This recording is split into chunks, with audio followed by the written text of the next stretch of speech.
I don't need no money. I'm rich in spirit. In spirit. Yeah, that's good.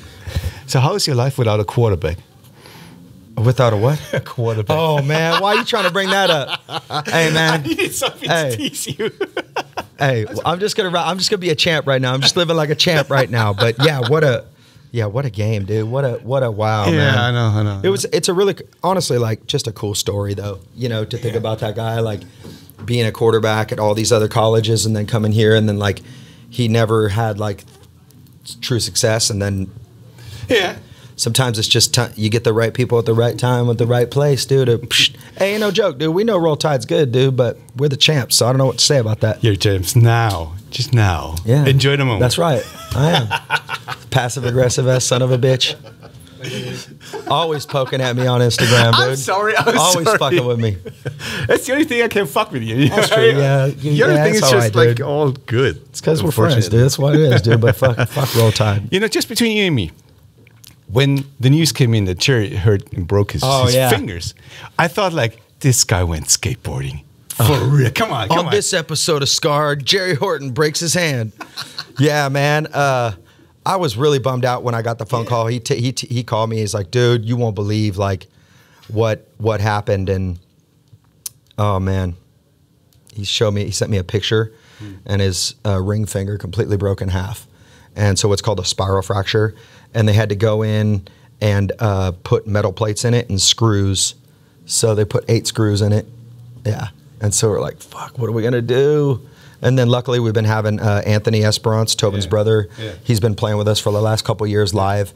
Yeah. And we were like, we'll just bring him to the front of the stage. He'll learn all Jerry's parts, and we'll just do it like that. But Anthony, he has to play like, what, 17 instruments? Dude, now? Yeah, he's busy, man. That kid, he's he's playing the keyboards, playing the guitars, playing some percussion, singing. It's there's a lot on his plate, you know. But he's a great musician, man. And it was funny though, because the first night after the show, it's like a half hour after we get off stage, and there's Anthony just passed out, like just sleeping. I took a picture of him. I'm like, sent it to Jerry. I'm all, dude, see what happens when you're trying to fill Jerry Horton's shoes? That's a big job, dude. You get tired, you know. And it was trippy because, you know, we've been doing these last few shows, a little bit nervous about it, you know, but we knew it was a band decision whether we were going to do the tour or not. And Jerry's like, dude, we got to go do the tour, like with or without me. It's important that we do this tour, and it's, you know, tickets are selling really well. It's a moment we got to go capture, and the fans want it. And so we decided to carry on without him. And so I'm chilling in the dressing room today, and our tour manager comes in and he's like, I need everybody in here in like 15 minutes. I've got a really important conversation we got to have. And I'm like, okay, what's going on?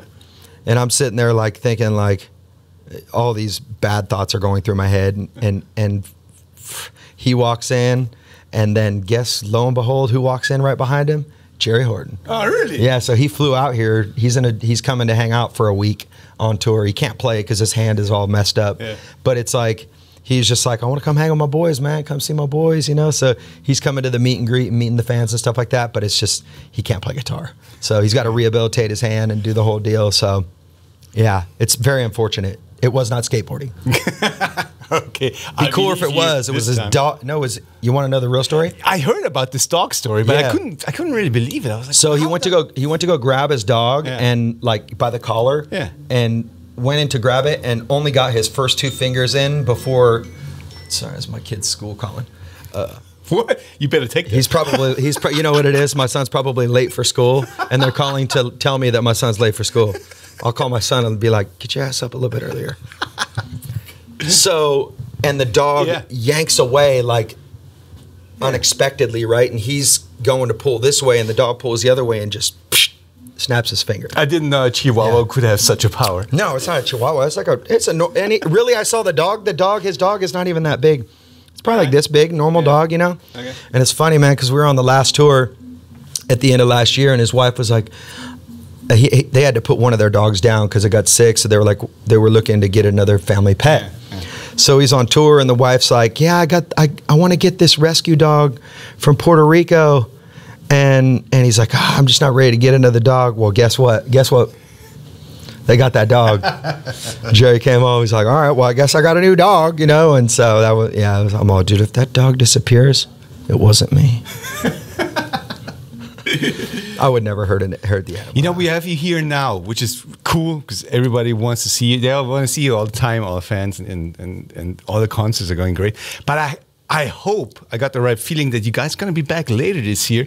We have some celebrations to do. Yeah, man, we got some celebrations to do around our first album and fest, man. We got that's an iconic record in our catalog that we want to celebrate and play from beginning to end. And so we have some really cool announcements coming here in the next couple months for our fans here in Germany. So good. Stay tuned. We're gonna do some epic shit. That's nice. But there's another celebration because as I've read. And I think you tweeted it even that you celebrated 8 years of sobriety. Yeah, man.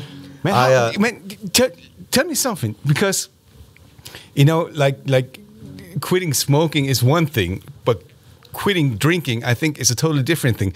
Were you really scared or afraid of going on tour again to get into the same routine once you start drinking? Oh yeah, totally, man.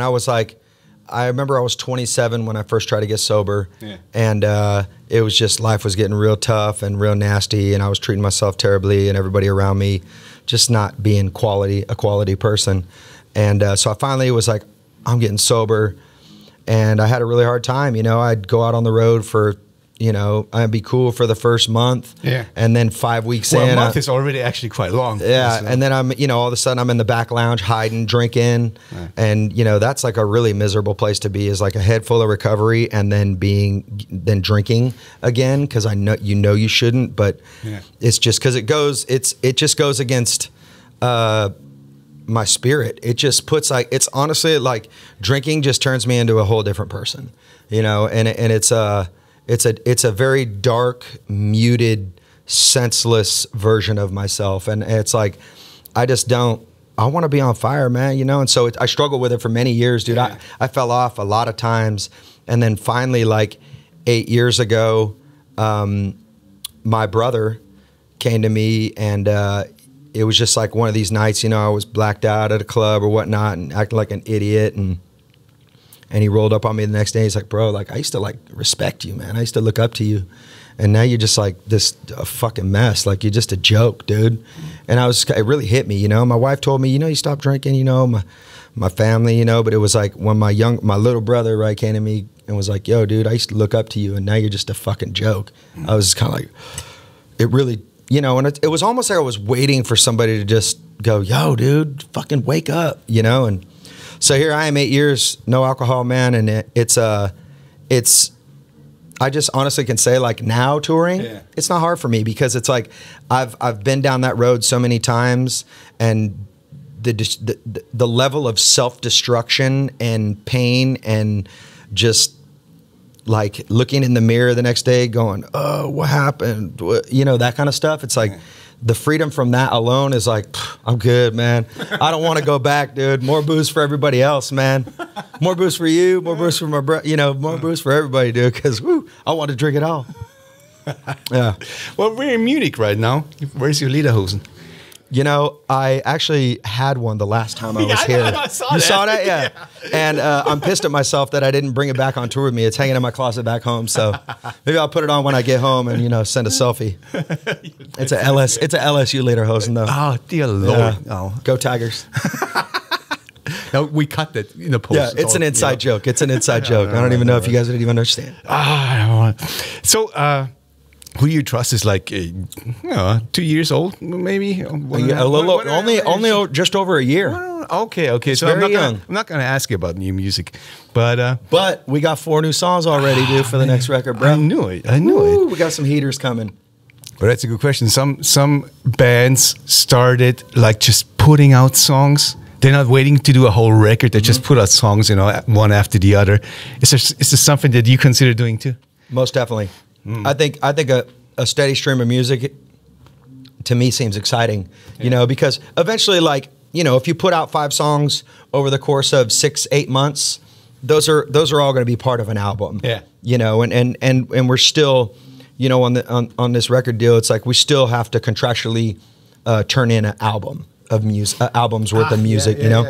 But it's like, dude, I know the rock fans love records and we love that experience, but the music business and the experience for the listener has changed dramatically.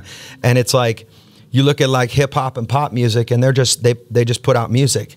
And eventually it becomes a record, right? But it's like there's this and they're collaborating with each other. Yeah. And so really I'm like, I'm focused on doing collaborations. I think that's awesome. I think getting on other people's records, having other people on our records is cool. And I think a constant stream of music is important these days because, and not just shit music, quality music, you know what I mean? Yeah. But I just feel like it's like, why not challenge ourselves and see what happens? And if we can rise to it and make quality music and keep it coming to our fans, I think it's a good thing. You guys always, like with the last record, I thought that was the record, Who You Trust, where you put the boundary, where you really shoved it further away. Yeah, we went nuts. Is that going to be, the direction that you're going to still take? You know, I'm not really necessarily trying to put limits on what we're going to do in the future, but what I do know is I just want to make exciting music that's inspiring to us and we believe is inspiring to the fans. With Who Do You Trust, that album in particular, we wanted to make an album that was about extremes. Like there was a motive behind the album. And so it was like, you know, the hip hop needs to sound more hip hop. For instance, like with a song like Elevate, or the punk rock needs to be more punk rock, like I Suffer Well, you know? And so we wanted to celebrate the extremes. I don't think we'll do that on the next record necessarily with the way that we're producing the songs, but expect evolution because that's just what we do. Yeah, man. I have no more further questions, Johanna. Well, you know what I'm saying? I'm telling you, dude. We're here to do it, baby. Is there anything I forgot? Yeah. What? So who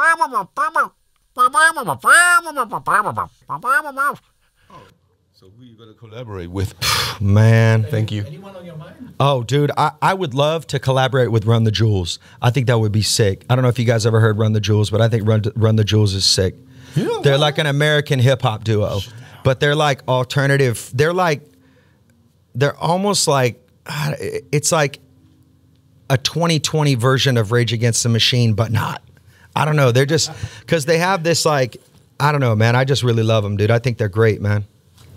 It's funny because you seem to be like still, you know, exploring new music all the time.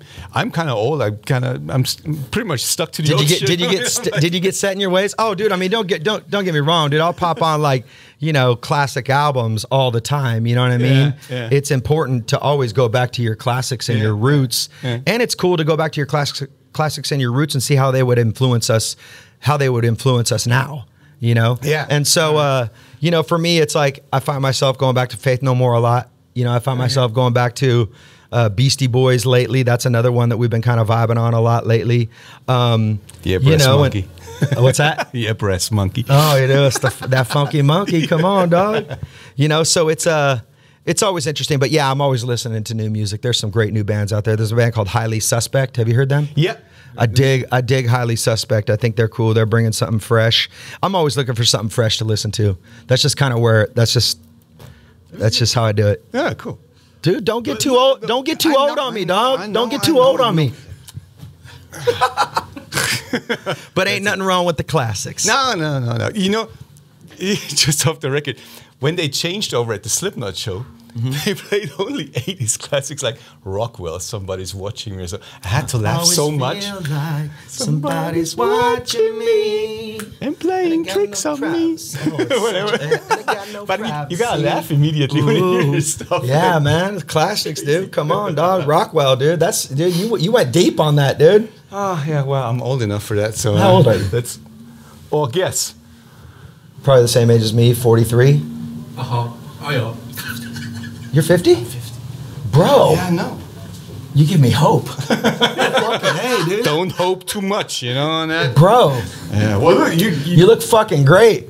Yeah, that's fucking awesome, man. But I still drink. Yeah, your friend doesn't think so, but no, nobody thinks so. It's okay. My wife says, you know, you're getting old slowly. You know. Tell her to ease up. Just get scro talks, dude. It's like it makes your ball bag smooth, dude. It looks like whatever. I don't know if that makes any sense. But why do you? I got the smoothest bag this side of the Atlantic. I'm sorry. Right for now. Yeah, it just went. Boo. Well, no, definitely no more further questions, Your Honor. I see you soon Beat back. it. Yeah. Wash your hands. Well, yeah.